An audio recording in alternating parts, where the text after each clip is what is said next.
할렐루야! 아멘. 반갑습니다. 우리 청지기교회 사랑풀 청년부 오늘 첫 영상 설교 준비했습니다. 이 시간 함께 은혜 받기를 소망합니다. 아멘. 자, 기도로 예배를 시작하도록 합니다.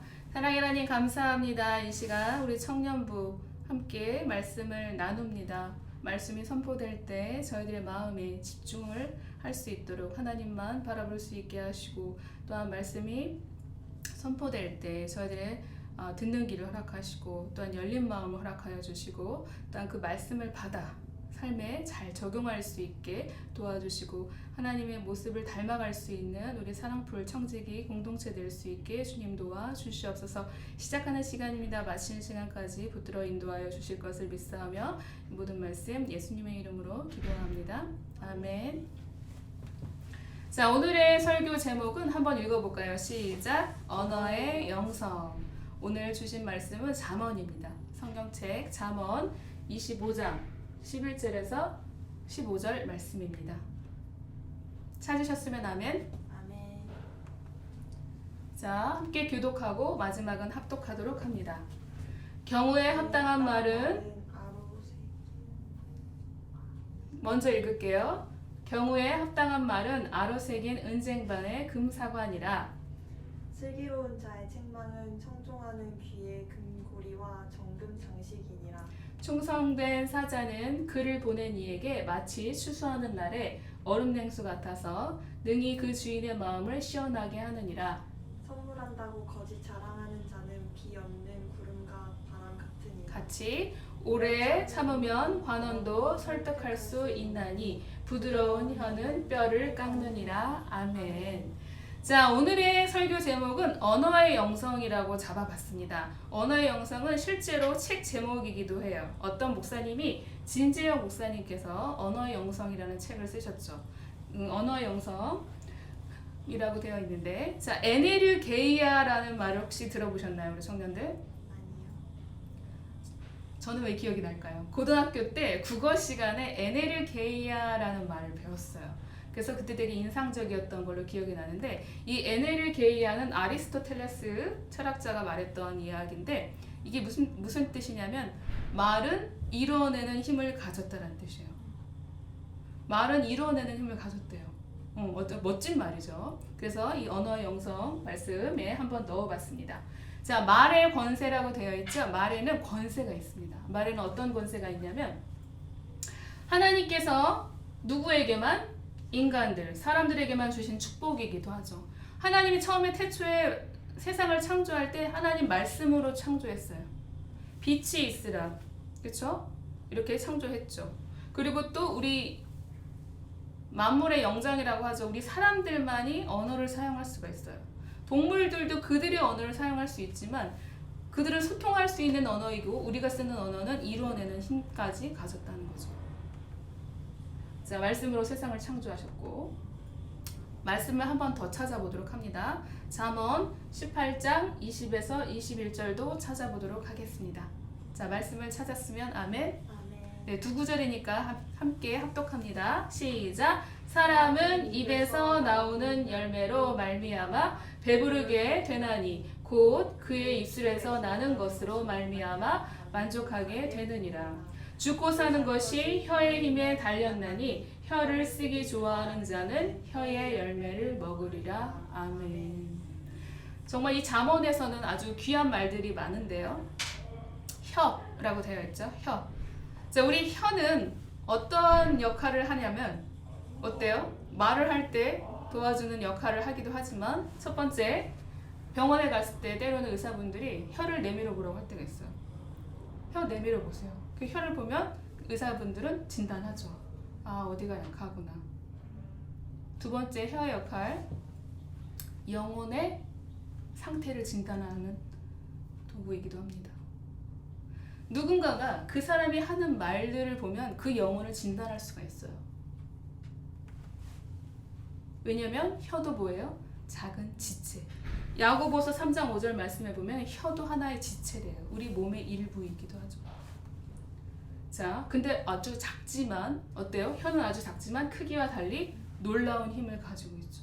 아까 말씀에 되어 있죠? 이 혀로 인해서 말로 인해서 어떻게 해요? 영혼을 살리기도 하고 죽이기도 하기 때문이죠. 자, 우리가 인사를 할 때 샬롬, 제가 좋아하는 인사이기도 해요. 샬롬, 샬롬 무슨 뜻이에요? 평안 또는 평화라고도 하죠. 샬롬. 자, 그러면 이 말씀은 생명을 얻기도 합니다. 우리가 말하는 거는 아까 그랬죠. 살리기도 한다고. 생명을 얻는 역할을 하기도 하죠. 그래서 우리 속담에도 말 한마디로 천냥빛을 갚는다. 그렇게 되겠잖아요. 그 다음에 또 뭐예요? 사람의 인생을 바꾸기도 합니다. 고등학교 때 이야기가 계속 나오고 있는데 고등학교 때 되게 좋아했던 10대들의 쪽지라는 게 있는데 우리 청년들은 모를 거예요. 10대들의 쪽지, 그때 당시는 뭐 인터넷도 없고 많이 없었는데 우리 10대들이 방황하는 10대들, 뭐 지금은 중2병이라는 말도 있고 그랬지만 우리 때는 그냥 사춘기, 그냥 방황, 질풍노도의 시기.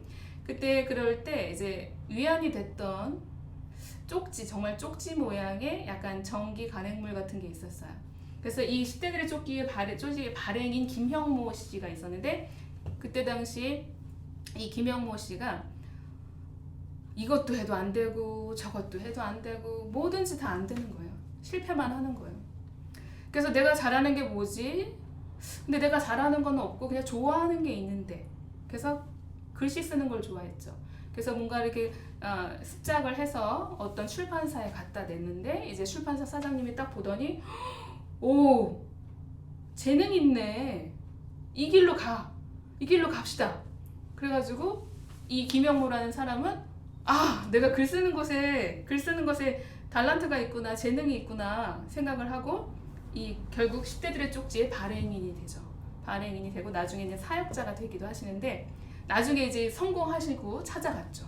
그 김영모님이 그 출판사에 찾아가서 그때 너무 감사했다고 그 말씀 너무나도 힘이 돼가지고 제가 이 10대들의 쪽지 이 발행인이 되고 결국 나중에 사역자의 길을 가게 됐다고 그랬더니 그 사장님, 편집장님이 하시는 말씀이 뭐였냐면 아니 지금이니까 얘기하지만 사실 나는 그때 그 글을 써오는 친구들한테 다 똑같은 말을 했던 건데 이렇게 얘기를 한 거예요. 글을 써오는 친구들한테 다 똑같은 그렇게 말을 하신 거예요. 글 쓰는 곳에 재능이 있네. 달란트가 있네. 이 길로 가봐. 이렇게 긍정의 언어를 쓰셨던 거죠. 그랬는데 이 김영모님은 그거에 받은 거죠. 그 말씀을 받고 그 길로 갔죠. 실제로 만약에 그 말을 들었을 때도 그 길로 가지 않은 사람들도 있었을 텐데 이제 그 말씀을 듣고 힘을 얻어서 이 길을 가게 됐죠. 어때요? 김영모라는 영혼을 살렸나요? 안 살렸나요? 살렸죠. 이렇게 말의 힘은 정말 대단합니다. 자, 그러면 원망과 불평이 돼 있죠. 감사 대신 원망과 불평을 한다. 그러면 어때요? 죽입니다. 사망입니다. 영혼을 죽이기도 하죠. 실제로 광야에서 이스라엘 백성들이 그 이집트에서 애굽에서 노예 생활하는 거 끄집어 내줬더니 광야에서 백성들이 어때요? 누구한테 불평해요? 하나님한테 불평하고 또 누구한테 불평해? 이끌었던 인도자 누구한테 불평해요? 모세한테 불평하죠. 차라리 노예 생활이 나을 것 같아. 지금 광야에서 이게 뭐 하는 거야? 집도 없고 절도 없고, 절이라는 표현이 맞을지 모르겠지만 집도 없고 교회도 없고 먹을 것도 없고 맨날 뭔가 짐을 짊어지면서 광야를 계속 이동해야 되고 비 오면 비 맞아야 되고 너무 춥고 차라리 노예 생활이 날 뻔했어. 그러면서 모세한테 불평하죠. 그랬는데 실제로 하나님이 이 불평하는 입술을 막죠. 어떻게 해요? 놋뱀을 보냅니다. 놋뱀을 보내고 물려죽게 만들죠. 말 그대로 됐어요. 차라리 이렇게 하는 게 낫겠어. 차라리 죽는 게 낫겠어. 차라리 노예 생활이 날 뻔했어. 이런 불평불만 했더니 정말 말이 씨가 됐죠. 죽게 돼요. 그래서 하나님이 놋뱀을 보내서 놋뱀을 장대를 만들어서 세워놓고 저걸 보고 뱀에 물려서 저걸 보면 살고 그렇지 않으면 죽는다. 이렇게 실제로 하시죠. 죽이시죠. 그것은 그 백성들이 자초한 거죠. 불평불만. 감사해서 감사하는 상황이 돼서 감사하는 것도 있지만 감사하지 않을 때 감사하는 게 진정한 감사입니다. 힘들고 불평할 때 불평하는 거는 누구나 할 수 있어요. 하지만 힘들고 어려운 상황에서 어때요? 더 감사를 하게 되면 상황이 역전되기도 하고 역사, 일을 바꾸는 거죠. 하나님이 그 일을 바꾸시기도 합니다.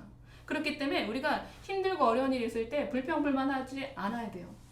그리고 항상 내가 말씀을 선포할 때 이야기하죠. 불평불만하고 부정의 언어를 쓰면은 누구가 틈타요? 그 녀석이 틈탑니다. 그 녀석이 틈타고 그 녀석이 그거를 사용합니다. 그렇기 때문에 억지로라도 일부러라도 불평하고 부정적인 상황일 때 하더라도 일부러 그 녀석을 속이기 위해서라도 우리는 항상 감사의 언어, 긍정의 언어를 사용하시기를 바랍니다. 아멘. 자, 불뱀 민수기 말씀에 있습니다. 21장 4절에서 6절.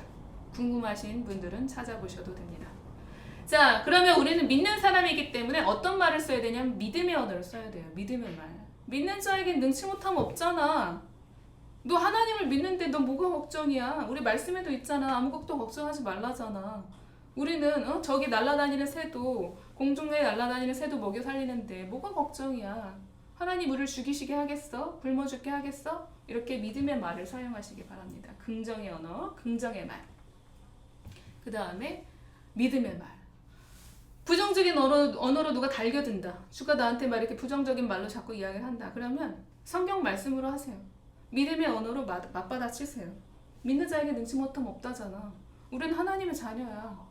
너 그렇게 내가 그 사람한테 인간적인 대답을 하지 말고 말씀으로 믿음의 언어로 받아치길 바랍니다.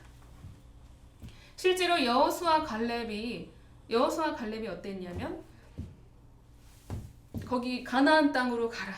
가나안 땅으로 젖과 끓이는 흐르는 땅으로 가라라고 하죠. 정탐꾼 보내죠. 그런데 누구만 들어가요? 여호수아와 갈렙만 들어가죠. 다른 사람들은 에이 부정의 언어를 썼죠. 그리고 믿지 않았죠. 불신했죠. 근데 여호수아 갈렙은 근데 하나님이 가라고 하면 가요. 순종했죠. 응? 그래서 이제 어떻게 해요? 가나안 땅에 들어갈 수밖에 없는 거죠. 때로는 우리가 바보 같을 정도로 순진하다고 할 정도로 우린 어린아이와 같은 믿음을 가져야 돼요. 하나님만 믿고 순진함으로 어린아이와 같이 말도 안 돼 이렇게 생각하지 않고 따라가면 이렇게 하나님이 축복을 주십니다. 아멘? 아멘. 그동안 내가 봐왔는데 그렇지 않아. 이렇게 한다니까. 이건 인간적인 판단이에요. 근데 우리는 믿는 사람들이기 때문에 그래 그동안의 데이터가 이랬어. 그동안의 결과가 이랬어. 그러니까는 이럴 거야 라고 하는 인간적인 판단, 세상적인 기준을 다 내어놓고 아니야. 하나님은 다 하실 줄 알고 주권자시잖아. 그리고 분명히 나한테 계획이 있으시면 그 길을 여실 거야. 이렇게 믿어 의심치 않아야지 하나님이 복을 주시지. 그냥 내 판단, 내 생각, 인간적인 마음으로 이렇게 할 것 같은데 내가 그동안 이렇게 보니까 이렇던데 뭐 어른들한테 물어보니까 또 이렇다고 하시던데 이렇게 하지 말고 누구한테? 하나님한테 물어 구하고 하나님은 정말 대단하신 분이에요. 응? 지금도 일하고 계시고 그렇기 때문에 우리가 하나님만 믿고 의지해 나가면 정말 우리도 능치 못함이 없을 줄로 믿습니다. 아멘. 자, 그러면 초등학교 3학년 국어책에 나와 있던 문제입니다. 이것을 보는 순간 너무나도 인상적이어서 제가 사진을 찍어서 이렇게 함께 공유하는데, 자, 질문 한번 읽어볼게요. 시작. 높임말을 사용해야 하는 이유가 무엇인지 고르세요. 눌러주세요. 안 나오네요. 자, 실제로 있었습니다. 초등학교 3학년 국어 문제 중에 1번 한번 읽어볼까요? 시작. 선생님께 상을 받기 때문에. 2번. 부모님께 칭찬을 받기 때문에. 3번. 친구들과 사이가 좋아지기 때문에. 4번. 높임 표현 사용은 법으로 정해져 있기 때문에. 5번. 내가 높임 표현을 사용하면 나 자신도 높아지기 때문에. 실제로 학교에서 아이들을 가르치면서 이제 반말과 존댓말을 섞어서 이제 가르치기도 했었죠. 자, 우리 채은이가 한번 일어나 볼까? 잘했어요. 이렇게 존댓말과 반말을 병행해서 썼었는데 어느 날 학생이 와서 근데 선생님 왜 선생님은요 어른인데 왜 저한테 존댓말을 써요? 라고 물어본 친구가 있었어요. 근데 그때 뭐라고 대답했냐면 보고 배우라고 그렇게 한 거야 라고 대답을 했었는데 이 문제를 봤을 때 이 시험 문제를 봤을 때 답을 적절하게 찾지 못했어요. 제가. 근데 정답은 뭐냐면 5번이 정답입니다. 높임말을 사용하면 누가 높아져요? 내 자신이 높아지기 때문이래요. 내가 나이가 많다고 어린 친구한테 야 이거 갖고 와 이렇게 반말을 하는 거하고 뭐 최은잠 이거 좀 가져와 줄래요? 이렇게 하는 것은 내가 최은잠을 높이기를 원하는 것도 있지만 누가 높아지고 싶어서 내 스스로가 높아지고 싶어서 존댓말을 쓰는 거예요. 나이를 먹어가면 먹어갈수록 우리 어른들도 그러잖아요. 처음 봤는데 막 반말하시잖아. 그쵸? 그러면 어린 친구들은 언제부터 반말이야? 기분 나쁘잖아요. 근데 어른들은 아유 뭐 어리잖아 너 이렇게 생각하시는데 그거는 본인을 어떻게 해요? 낮추는 모습인 거예요. 나이가 많고 정말 백발이신 분이 젊은이 이렇게 했어요 저렇게 했어요 하시면 정말 높여드리고 싶지 않나요? 그렇죠? 그렇기 때문에 이 공동체 안에서도 사실 권면을 하기를 뭐 언니 누나 형 동생 이러면서 말이 편해지고 있는 모습을 볼 때 서로를 높이기를 소망합니다. 뭐 이름 부르는 것도 편할 수 있겠지만 그래도 채은 자매님, 뭐 주인 형제님 이렇게 해주는 것이 지혜로운 방법입니다. 이런 훈련을 하셔야 돼요. 이유가 있습니다. 자, 말할 때 주의점 되어 있는데 경어 사용 되어 있죠? 우리가 존댓말을 쓰면 전쌤 저는 근데요 존댓말을 쓰면 좀 거리감을 느껴지고 좀 인간미 없어서 싫어요. 저는 반말이 편해요. 그래서 동생들이 말 편하게 해. 그럼 정말 말 편하게 하는 게 좋아요. 하지만 너무 편하다 못해 어때요? 때로는 선을 넘을 때가 있고 아무것도 아닌 말에 내가 기분이 상할 때가 있습니다. 편한 말? 편한 게 좋은 거죠. 우리 어때요? 고무줄 바지 편해요 안 편해요? 편하죠. 근데 고무줄 바지의 단점은 고무줄이 어때요? 오래 쓰면? 늘어나다 못해 어떻게 돼요? 끊어져요. 그렇기 때문에 적당한 거리감이 있어야 되고 적당한 텐션 어때요? 긴장감이 있어야 돼요 서로. 그렇기 때문에 우리가 좀 존중하는 말 존댓말 하는 게 훈련이 안 돼 있다고 하면 적어도 존중하는 말을 하는 훈련을 해야 돼요. 아멘? 아멘. 자, 그 다음에 이제 좋은 말과 잔소리라고 표현을 했는데 자, 좋은 말, 칭찬의 말, 세워주는 말 그런 말을 많이 하시길 바랍니다. 잔소리라고 되어 있죠. 잔소리. 잔소리는 뭐라고 정의 내릴 수 있어요. 잔소리는 맞는 말이야. 맞는 말인데 기분 나쁘게 하는 게 잔소리예요. 그리고 우리가 일생을 살아가다 보면 반복해서 듣는 말들이 있단 말이에요. 근데 그런 반복해서 듣는 말들을 들으면 어때요? 그것이 나중에 뭘로 변질돼요? 잔소리로 변질돼요.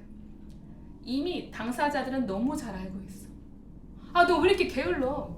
알아 나도 게으른 거 알아. 근데 잘 안 돼. 그러면 이렇게 게을러 사람이 너 왜 맨날 늦어? 이렇게 말하지 말고 좋은 말로 무슨 일이 있었니? 오다 뭐 어떻게 뭐 무슨 일이 있었던 거야? 걱정해주는 말 한다든지 뭐 늦을 수도 있지 뭐 그러면 상대방들이 어떨 것 같아요? 이 친구는 이러니까 난 계속 늦어도 된다 이렇게 생각할 것 같아요? 아니에요. 행동의 수정이 일어납니다. 좋은 말과 잔소리가 있을 때 좋은 말이 더 행동 수정이 빠르지 잔소리를 했을 땐 더 관계를 악화시킨다. 그렇기 때문에 부모님들과 자녀들 간에 마찬가지예요. 잔소리가 있는 것도 이 자기 자녀는 부모님 더 잘 알잖아요. 잔소리 하기보다는 인정해주는 말, 좋은 말로 하면 어느 정도 초등학생도 중학생들도 압니다. 마음이 전달되기 때문에. 네. 자, 그리고 말하기와 듣기 되어 있죠. 자, 말하는 거와 듣는 거. 뭐 내 성향은 말하는 성격이야. 난 듣는 게 좋아. 하지만 말을 하기보다는 들어주는 게 더 좋습니다. 그리고 말을 자르지 말고 끝까지 들어주고 집중해서 들어주는 거. 이것이 정말 영혼을 살리는 일이기도 하죠. 자, 그 다음에 이제 인격과 의견이라고 되어 있는데 우리 그때 수련회 때 공동체성에 대한 말씀 선포하면서 얘기했던 부분이기도 한데 뭔가를 말을 할 때 인격과 의견은 어때요? 구분해야 된다 그랬죠. 그냥 너는 이렇잖아. 그래. 그거는 의견이야. 근데 인격까지 건들면 안 돼요. 사실을 말해요. 이러이러하잖아. 그렇지. 그렇기 때문에 너는 그런 것 같아. 내가 보기엔. 이렇게 인격까지 건들면 영혼을 어때요? 다치게 합니다. 그렇기 때문에 말의 지혜를 받아야 돼요. 말의 지혜를 있어야 돼요. 자, 그 다음에 미사고라고 되어 있는데 이 미사고라는 것은 많이 쓸수록 좋아요. 미안해. 따라해볼까요? 미안해. 미안해. 사랑해. 고마워. 이것은 정말 말하면 말할수록 좋습니다. 그렇기 때문에 우리 가까운 지체들 사이에서도 미사고를 많이 하기를 소망합니다. 아멘. 정말 미안하면 미안하다고 하면 돼요. 사랑한다 오글거려도 한 번 해요. 사랑한다고 하세요. 안 되면 이모티콘 보내고 카톡으로 하면 되고. 그 다음에 고마운 거는 꼭 표현하기 바랍니다. 고마워. 정말 고마워. 그러면 서로가 어때요? 기분 좋아지잖아요. 그래서 지금 여기 왼쪽에 있는 것들은 어때요? 영혼을 살리는 말씀이고 오른쪽은 영혼을 죽이기도 하는 말이기도 합니다. 자, 우리는 그리스도인, 크리스찬이죠. 믿는 자들이라고 표현하죠. 우리는 누구의 대사요? 하나님의 대사. 이것도 실제로 책 제목입니다. 하나님의 대사. 우리는 여기 보면 세마포 새 옷이라고 되어 있는데 이게 사무엘이 어렸을 때부터 성전에서 자라면서 입고 있었던 옷입니다.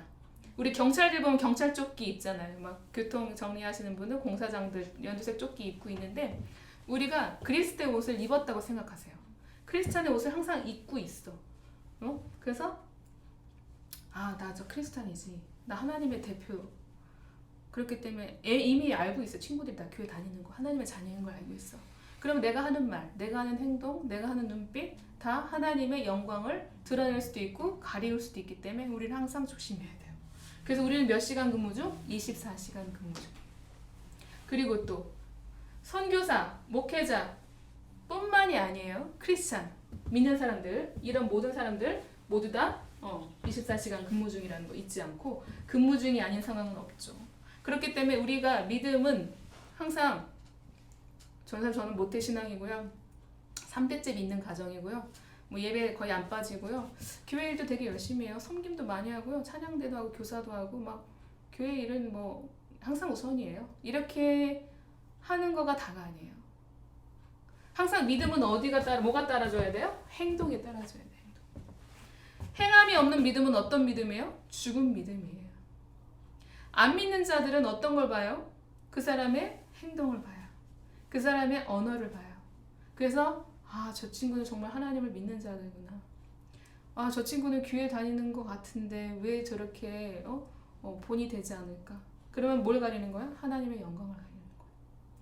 그렇기 때문에 우리는 항상 잊지 말아야 돼요. 나는 크리스찬이고 하나님의 자녀고 나의 행동 하나하나, 말 하나하나에 영혼을 살릴 수도 있고 죽일 수도 있다는 것을 잊지 않고 하나님의 항상 영광을 적어도 가리우는 일은 없도록 그렇게 했으면 좋겠습니다. 아멘. 자, 최고로 아름다운 언어라고 되어 있죠. 정말 최고로 아름다운 언어는 뭐냐면 실제로 마크 트웨인이라는 사람이 이런 말을 했어요. 칭찬 한마디를 듣는 것으로 2달을 행복하게 살 수 있다. 칭찬을 들었어. 근데 진짜 이게 사실이 아님에도 불구하고 너무 기분이 좋아. 그럼 그 칭찬 들은 걸로 내가 몇 달을 행복할 수 있어요? 2달을 행복할 수 있대.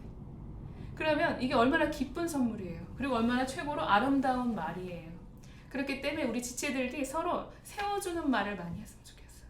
서로 믿음의 언어, 사랑의 언어, 세워주는 말.